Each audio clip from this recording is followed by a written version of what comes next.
اب ایک ترجمے ہے شب برات میں کیا کرنا چاہیے، آپ تیرا ہے شب برات میں تھوڑا سا جاگ لو، آدھا گھنٹہ بھی کافی ہے، اور روز کے مقابلے میں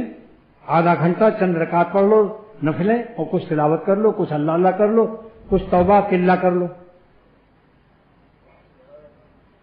استغفار کر لو، کچھ اپنے مردوں کو بخش دو۔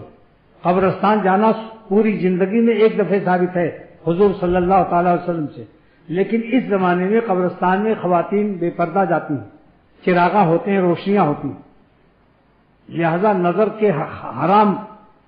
کے حرام فعل کا اندیشہ ہے۔ جب اندیشہ فعل حرام ہو تو مستحب ترک کرنا واجب ہے، مت جاؤ قبرستان، اپنے گھروں سے پڑھ کے بخش دو، اور کچھ تھوڑا سا اتنی عبادت کر لو جو توفیق ہو جائے، رات بھر جاگنا بھی ضروری نہیں، اور یہ بھی مستحب ہے، کوئی واجب نہیں۔ اور دوسرے دن روزہ رکھنا، 15 کی رات کو تھوڑا سا یہ عبادت کرنا، امت کے لیے دعا مانگنا، اپنے مردوں کے لیے دعا مانگنا، مغفرت کے لیے ثواب پہنچانا، اور دوسرے دن روزہ رکھنا مستحب ہے۔ زبردستی اپنے کو زیادہ تکلیف نہ دو، شوگر کے مریض ہیں یا ہارٹ کے مریض ہیں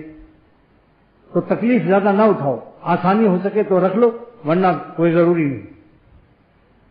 یہ تو اس کے احکام ہو گئے۔ اور